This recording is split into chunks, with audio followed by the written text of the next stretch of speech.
来看最近长阿病毒的疫情在炭烧，全台湾的重症是有7例，其中5个是红婴仔，已经4例死亡了。云林县即马有188班因为长阿病毒的停课，所以呼吁家长跟民众都爱接洗手，减少感染的风险。随着幼儿园的囡仔洗手，要建立正确洗手观念，以降低感染风险。近期长病毒疫情有升温的现象，全台长病毒重症病例累计7例，其中有5个人是红婴仔。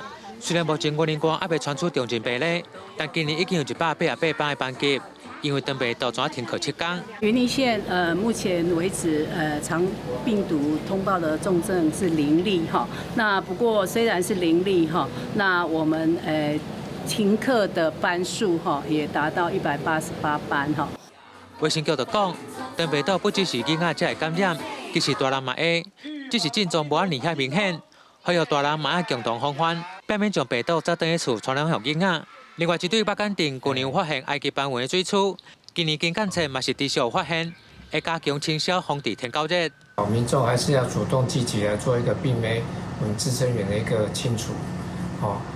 我们也针对5月底前也查核了210个村里，清除325个积水容器，来防范我们的登革热的病媒的那个滋生。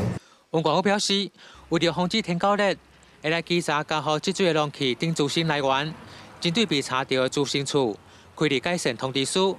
如果经过复查无改善，将以传染病防治法第25条和70条规定，采取3000块至15000块的罚款。呼吁民众共同配合，防治天高热。公视新闻王雄为你报道。